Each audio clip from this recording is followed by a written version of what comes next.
Most people take a DNA test just to see where their ancestors came from, maybe trace a migration pattern, or find out if they've got some Viking or Italian blood hiding in their genes. But I learned the hard way that sometimes a simple spit test can blow up everything you thought you knew about your own life. My name is Daniel Brooks, 58 years old, and until recently, my life was predictable. Same house for 30 years, same quiet neighborhood, same family Sunday dinners. I grew up believing my roots were simple. Irish from my mother's side, English from my father's. My parents were ordinary people. Hard-working, old school, the kind who didn't keep secrets. Or so I thought. But one ordinary afternoon, with zero suspicion that anything in my past might be hiding a storm, I casually spit into a plastic tube for a fun DNA test. My daughter insisted we try together, and unknowingly cracked open a truth that had been buried for almost 6 decades. A truth so heavy, so explosive, so deeply protected that when it came out, none of us, not me, not my mother, not my siblings, and definitely not the man listed as my biological father, were ready to face the fallout. It all started during a holiday sale. My daughter, Emily, walked into my living room holding 2 DNA test kits like they were party favors. "Dad, let's do this." "Everyone's doing it," she said with that bright energy she inherited from her mother. I laughed, rolled my eyes, and said, "Sure, why not?" It seemed harmless. We sat at the kitchen table, filled out the forms, spit into the tubes, sealed the boxes, and sent them off. I didn't think about it again. 2 weeks later, early in the morning, while sipping my coffee and scrolling through emails, I saw a notification. "Your DNA results are ready." I clicked on it casually, expecting percentages, maybe a map. The ancestry part matched what I'd been told: Irish, English, Scottish. I nodded, sipped my coffee, and kept scrolling.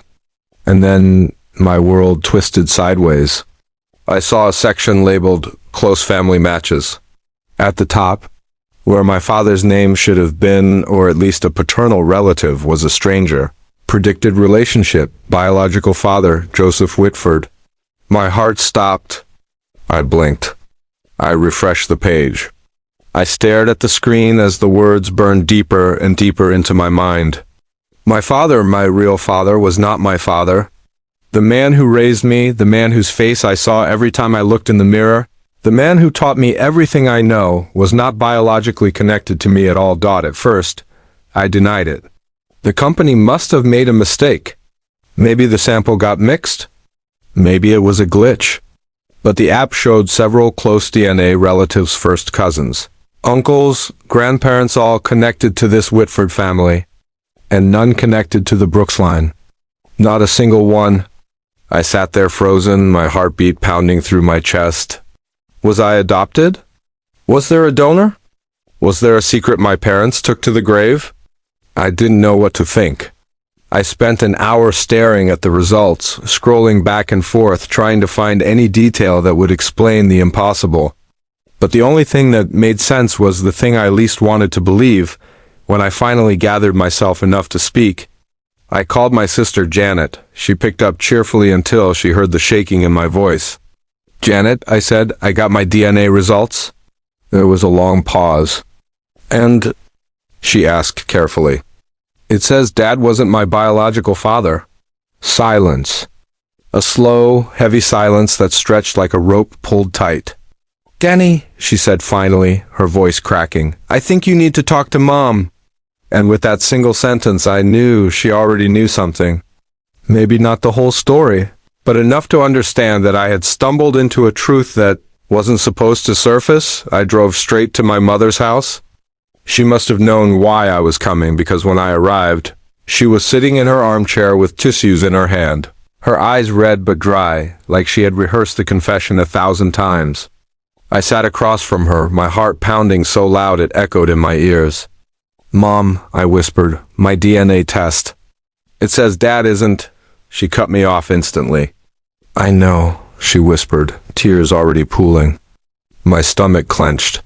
"Mom, what happened?" That's why she looked at me with a grief so deep it felt like a knife. "Danny, your father couldn't have children." My breath caught. She continued, voice shaking, explaining how she and my father struggled for years. Tests, appointments, doctors telling them again and again that it was impossible for him to have biological children. My father had cried, broken, devastated by every failed attempt. My mother said their marriage felt like it was crumbling under the weight of infertility, and then she confessed something that shattered my entire world. Out of desperation, pain, and fear of losing her marriage, she had an affair. Just once, a coworker. A moment she regretted the second it happened. She said she never told my father. And when she discovered she was pregnant, she made a decision she carried as a secret for 58 years. She told no one. Not even the man who fathered me. Your father raised you, she whispered through tears, as if you were his own. And he loved you with everything he had? My chest tightened with pain, guilt, confusion, and a strange sense of loyalty to the man who raised me, the man I still considered my real father, but knowing he never knew the truth. That broke something inside me. For several days I couldn't speak to anyone. Emily called, I ignored it. My sister texted, I didn't answer. I walked around the house like a stranger in my own life, touching old photographs with my father, remembering fishing trips, birthday parties, school events, all the moments he showed up, all the times he put his arm around me with pride. I wasn't angry at him, I never could be, but I felt robbed. Robbed of the truth. Robbed of the ability to look him in the eyes and ask him if he knew, if he suspected, if he regretted, if he loved me anyway. Eventually, curiosity overtook fear. I typed the name, Joseph Whitford, the man from my DNA results. He lived 2 hours away. Retired engineer, divorced, 3 adult children. I debated for days whether to contact him. What if he didn't know? What if I ruined his life? What if he rejected me? What if this opened a door I wasn't ready to walk through? But something inside me pushed me to reach out, not to replace the father I lost, but to understand the truth of where I came from. So I sent a simple email. My name is Daniel Brooks. I believe we may be related.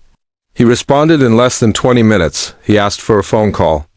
His voice, when I heard it, startled me. It sounded eerily like my own. He remembered my mother. They worked together briefly. He had no idea she had become pregnant. When I told him my age, he went silent, then said almost in a whisper, "That lines up." We talked cautiously, awkwardly, both trying to make sense of a truth neither of us asked for. A week later, we met in person. When he walked toward me, I felt a surreal shock. We had the same walk, same eyebrows, same hands. It was like seeing a version of myself in a parallel life, but meeting him didn't replace my father. It didn't erase my past. It didn't change the man who raised me. It simply added a new layer to my identity, one I never knew was missing. His children, my half-siblings, didn't know how to react. Some were curious. Some were suspicious. Some were emotional. It was messy, complicated, real, but the hardest part was my mother. She apologized for weeks, calling me crying, telling me she never meant to hurt me or my father.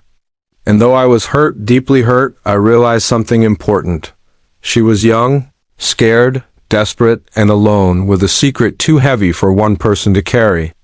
I forgave her not because what she did was small, but because holding on to bitterness would have broken us both. In the end, I learned something profound. Family is not built solely on DNA. It is built on love, sacrifice, memories, effort, and the people who show up when you need them most. My father, the man who raised me, is still my father. That truth will never change.